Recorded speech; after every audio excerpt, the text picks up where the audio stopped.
Alright, welcome back to another EDH deck design. Today I'm going to be going over one of my favorite decks, although sadly I don't get a chance to play this too often. It is my Vela the Night-Clad deck. I've been playing Magic for quite some time, essentially a little bit before Mirage. I haven't started playing EDH, although, until just a few years ago. My very first EDH deck was a mono-red Voltron. My second and third were built together. They were a black-red Punisher and a black-blue control deck. Those three decks I've actually kept together and rebuilt and re-improved over the years. So I've made all these extra decks, but I've always had those same three. This is the current black-blue one. The original general was actually Civic 3, essentially because I just wanted the colors. There was no good general at the time, and most blue-black stuff mills, and I just liked her because she doesn't look really conspicuous.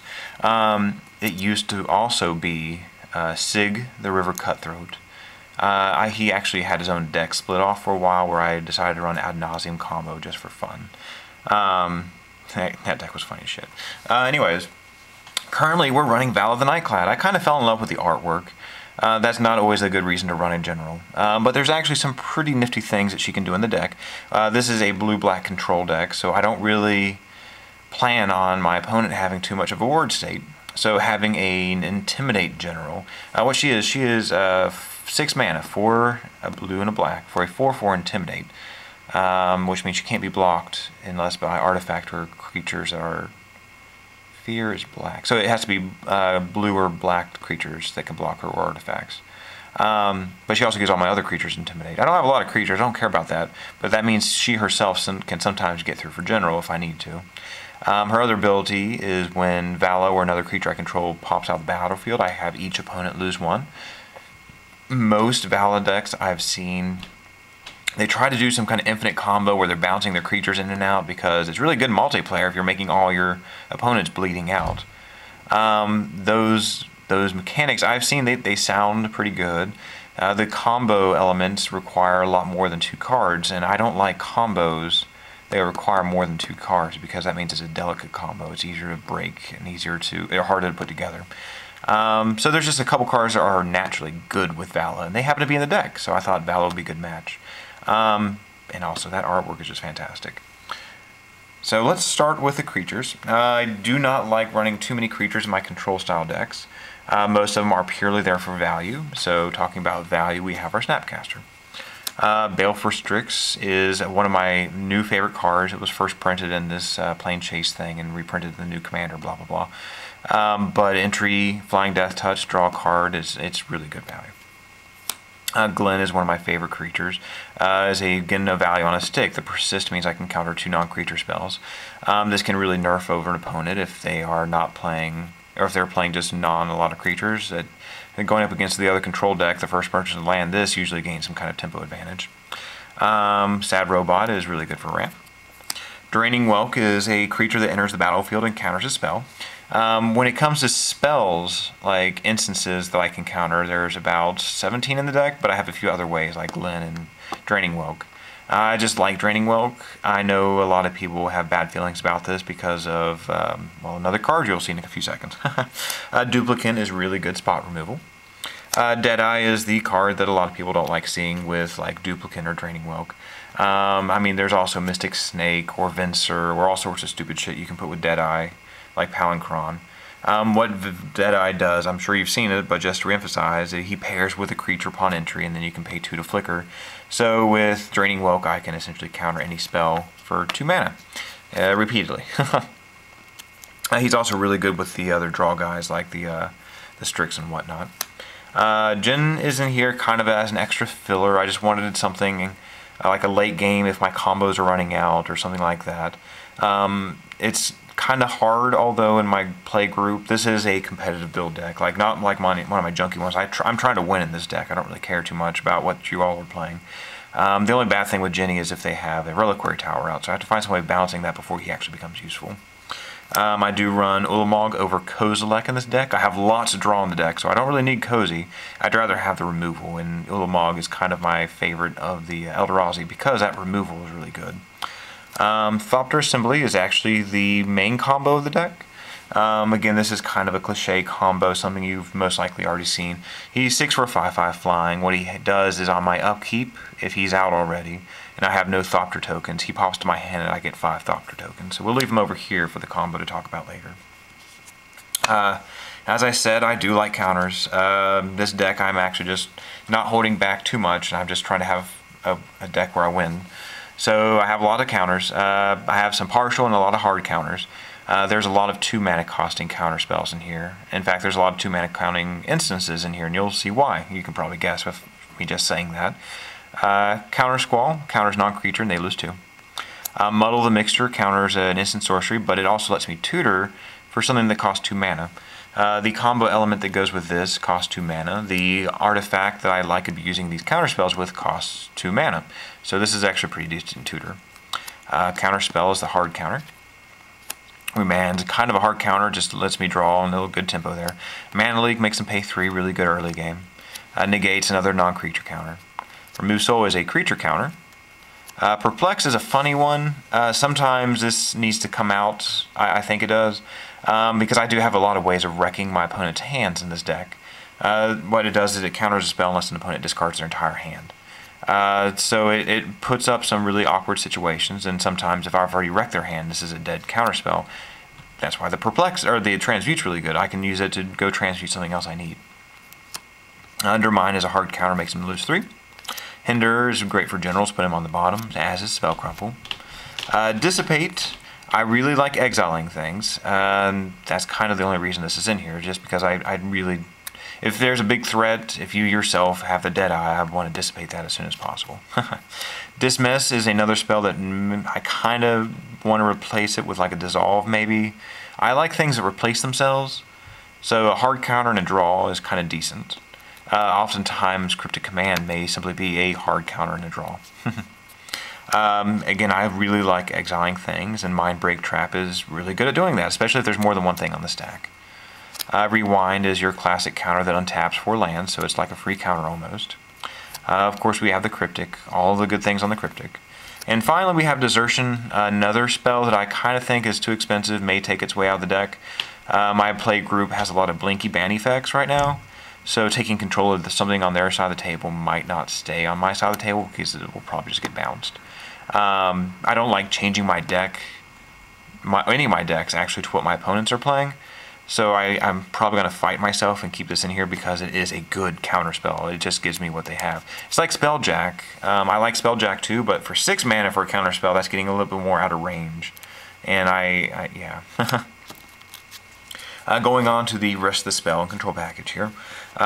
We have some bouncy tech. I like Evacuation. I don't have a lot of creatures, and most of my creatures do cool stuff when they enter, so I don't mind bouncing them all. Devastation Tide sometimes hurts us because I do have some artifact ramp I don't really want back in my hand. But again, that Miracle can really be a game saver, and especially if someone gets an explosive start.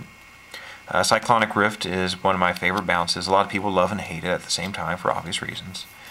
Boomerang is really good for getting that Reliquary Tower out, or back to their hand if I flash out the Genie. Capsize is probably my favorite bounce because it's such a troll card. After you get 6 land up, it can be hard for anyone to keep anything on the battlefield.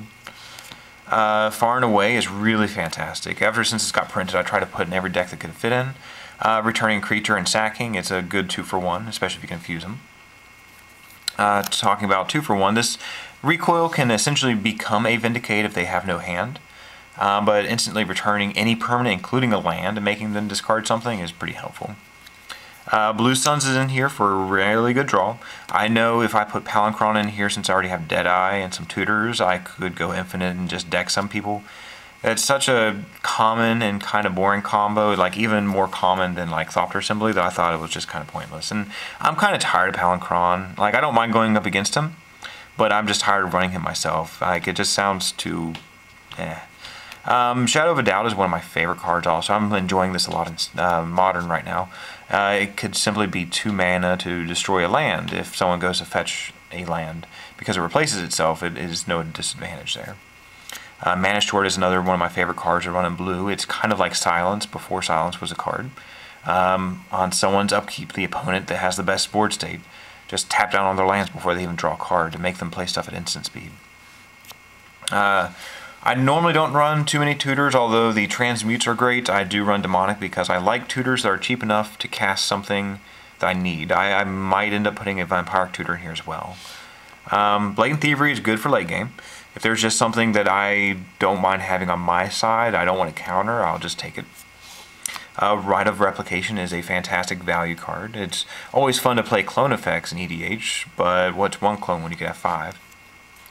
Bribery is a card that usually will try to end the game or put the opponent off balance. I can go get the one card they just can't deal with, or the card that will win me.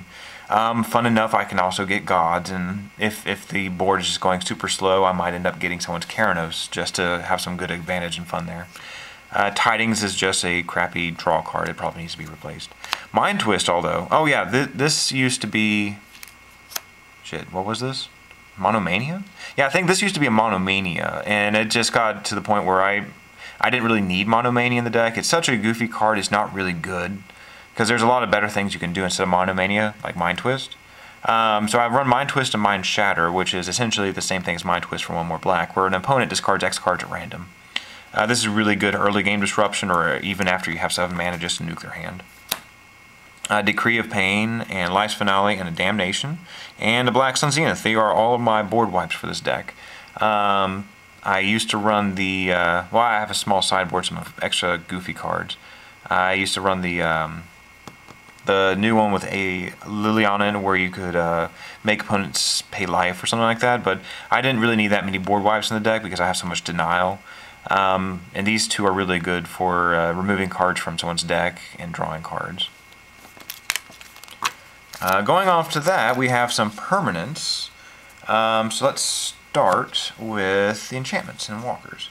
I like drawing, so I have some Study of the Ristics variety.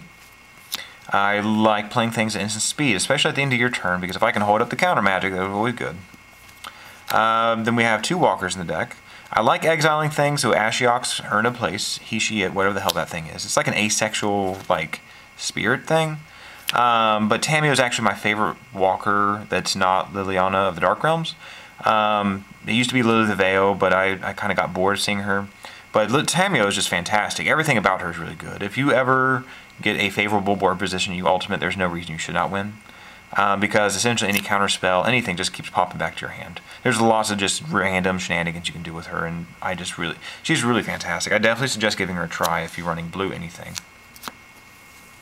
And then we do have some artifact goodies. I do have some Accelerant in here. She's kind of expensive, although I don't really need her. I forgot, the Rite of Replication with her is actually fantastic, because I target her with the new legendary rule, she doesn't die. So I'll get 5 Valas, and then I'll have 5 creatures leaving the battlefield, but I'll have 6 triggers of a Vala, so that will be 30 damage just from right-kicking her to all opponents. That's one of those, just like, she's kind of nifty because she does fit in here somewhat, kinda, with some of the cards. The bouncy tech with Deadeye can slow drain people, but some of it's just really kind of funny. But anyways, back to the artifacts. We have the Soul Ring, and we have a Signet, we have a Talisman, and I really like the diamonds. The diamonds are always my favorite. So I always put those in there. I know they're subpar compared to some others, but I just have a preference. Don't normally like running top, but in this deck I am trying to win, so I don't mind manipulating my deck to make me win. And with all those 2-mana counter spells and bounces, the Scepter, of course, is really good. This can just really make people want to scoot. If you put a counter spell on a Scepter early game and they can't remove it, you've got it locked down. Bloodletter Quill is kind of a goofy card. This probably should be a Phyrexian Arena. If you've seen all my decks, even the super strong looking decks, I always end up putting one goofy stupid ass card in the deck, and this is it. This is actually kind of fun one. It's 3 mana for an artifact. I can pay 2 and tap it and put a counter on it. Then I draw and lose 1 life per the counter. I can play blue and black to remove a counter, of course. Essentially, it's pretty nifty because I can end up drawing a massive amount of cards. The only downside is I don't have any way of gaining life in this deck. So unless I have a really good lock on the board, this can end up killing me. But I'm always greedy when it comes to card draw, so I'll probably end up killing myself anyways. Again, this is the goofy card. This should be a Phyrexian Arena, but I had to have some fun here. Time Sieve is our main combo piece with the Thopter Assembly. If I put out a good lock on the board and Thopter simply survives, I can essentially take infinite turns here. He gives me the 5 artifacts required to sack to get an extra turn. Then I can just drop them again, and then I can repeat. This is also tutorable with the Muddle the Mixture. A backup combo in the deck is Mind Slaver. This is the last permanent. I'm getting ready to go to the land, so I'll go ahead and show you the Academy runes. There's a few ways you can pop Mind Slaver back. I like runes best because, again, it's just a 2-card combo. All I have to have is 1, and lands are harder to get rid of than artifacts. A lot of people think Mind Slaver Lock is like a douchebag combo, but when you look at the mana cost of it and the requirement of another card, and then just think of how easy it is to win with a fucking Tooth and Nail Entwine, I don't see Mind Slaver Lock as a douchebag combo. Like, if you don't scoot and you literally let the opponent, or let the person playing Mind Slaver Lock go through the game, then yeah, you're probably not going to have fun because it'll take you a while to figure out that you're not going to win. The other combos, it's so easy to combo out in EDH when you have different colors. Like green gives you Tooth and Nail, and just so much other. Blue gives you the Deadeye, and lots of stupid shit you can do. Mind Slaver Lock is just not that powerful compared to some fast, and it's really expensive to cast and activate. So I don't really think it's that bad of a combo. Like it's pretty hard to go up against, and it's not fun to play against. But I mean, it's not fun to play against like a lot of other things too. Let's go on to the land to finish the deck. You already saw the ruins. This helps me get the Mind Slaver back, and maybe any other artifacts I want back to. Then we basically just have a whole bunch of blue-black lands. Like we got the Watery Grave, the Temple, the Pain, the Filter, the Maybe Land. I'm always in between these. I kind of probably will take this out. Same thing with this one. I don't like lands that I can't do anything on turn 1. Like I don't really run the Bauble in here, so I don't have a lot of 1-drops. I don't know. It'll probably stay in here unless I get a better land. I like the Tar Pit. I don't like tap lands, but a creature land's worth it. We have a Buddy land, and then this one's always... Someone gave me this. I don't normally like these. I like the red or the white-green one because you can sack it and draw a card. This one just kind of seems lackluster compared to that. But for some of these cards, they're just super expensive to cast. I do have Cabal, Coffers, and Orborg in here, so I can generate a whole bunch of mana. And she is a wizard, so I have Riptide in here so I can bounce her back to my hand. And a Bojuka Bog and a Reliquary Tower, and everything else is basics. All of my basics in this particular deck are the Shards block ones. I actually really like the artwork on these. If you know much, or if you play during Shards, then you know that all of the 5 shards, like each shard had in the original block a set of 3 lands specific to it. This particular one in the swamp goes with the Esper one. There's actually a plains that looks really cool with the geometric shapes in the background. Just user preference. I've been playing the game for so long, like all I really have, I don't really play standard too much, so I don't have a lot to invest in, so all my trading usually goes to trading for foily crap that matches. But that is the current version of Vala. A deck like this and my Mono Red Voltron and my Mogus deck, I'm constantly trying to improve. So I don't have sideboards for EDH, but I do have cards reserved that I'm always tinkering around with, and this is currently what I've been playing with. Mole Drifter's been in and out of the deck. I usually like the Strix with the Deadeye, and sometimes Mole Drifter with Deadeye is really good too. He might make his way back in there. Ponder's in there just because someone gave this one to me, and I have a hard time putting... I love Brainstorm, Ponder, and whatnot, but the deck technically doesn't need filtering that much. Everything in the deck's fantastic. I always like the idea of board wiping on someone else's turn. I also like General Denial. I've kind of had this in and out of the deck for a while. It just gives you so many bad vibes when you land this and the opponent can't deal with it, because all of a sudden they just can't cast their General until they deal with the enchantment. And then of course I'm playing blue, so I can usually deal with what they're trying to kill it with unless they have a Crozen Grip. This was a stasis build for a while, and I've always enjoyed Arcane Laboratory, because most of what I want to do is on your turn anyway, so it doesn't matter. Ashes to Ashes is really good removal. Since I have so many counters and a good complement of board wipes, I ended up not keeping it in there. Memory Lapse is another 2-mana counter spell that I think I was smitten with removing the Desertion for Memory Lapse. Overburn's another enchantment I used to play. This one came out of the deck when I went to Sig, because this wasn't I wasn't running Thopter Assembly with the Sig build. Again, someone gave this to me, so I'm not going to put it in my trade binder. It'll stay over here for now. A few extra lands. I was thinking about putting a sword package in here because she has pseudo evasion. And Karn, he didn't quite make the deck. He's been in and out. I like removing enchantments and things I can't deal with, but 7 mana is hard to deal with, and there's a lot more things I can do for 7. But that is the current version of Vala. Out of all my decks, if you've seen all my videos, this is sadly the strongest. I always put goofy shit in my decks. Even as a deck that I'm trying to win with, I still have stuff in here that could be greatly improved upon, just because I have a slight preference. Like Ashiok, for example, is kind of funny. I'm just giving it a go, but Ashiok's probably really not that good for what the deck wants to do. Ashiok is something that probably should be in Jaleva, but instead I have it in this deck just because. Another example is the Bloodletter's Quill. It's just a card I'm having fun with, and no one ever plays it, so I decided to give it a go in this deck. But ironically enough, I am a control player too hard. This is a deck that I actually enjoy playing this more than a lot of my decks, but as you saw, the value of the deck's kind of high. I have about 3 different groups of people I play with, like some competitive, some not, and some in between. I can't really play this against a lot of them because some of the competitive ones don't like control decks, and the value of the deck makes it out of range for some of my other groups. Also, my playstyle is kind of cruel. I don't mind countering just about anything that gives my opponent advantage.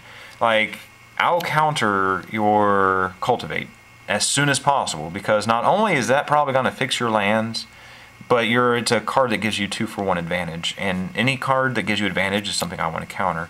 Because that's the kind of things that I counter, that usually makes it unfun to play against me when I'm playing control, and I'm aware of that.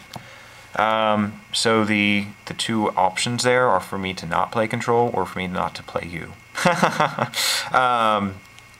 Although this is my favorite playstyle, I usually try to not make obvious control decks. Blue-black is the obvious, hey, guess who's going to have a counterspell in their deck? My second favorite, although, is black-red control or Punisher. So my control elements usually leak over to that collar combo because you don't expect them. But that's Vala. This is being recorded a few weeks after M15. If there's any new cards, definitely let me know. I know there's a lot of fun stuff you can do with Vala. I'm only familiar with the infinite enter triggers with her, but of course I'm probably going to keep her because she just 6 mana for general kind of sucks, but I don't really ever cast her. She's there for the mana callers. Siggs would be a smarter one to put back in the deck because he comes out early and gives me some card advantage. But yeah, any ideas, definitely let me know, okay? Thanks.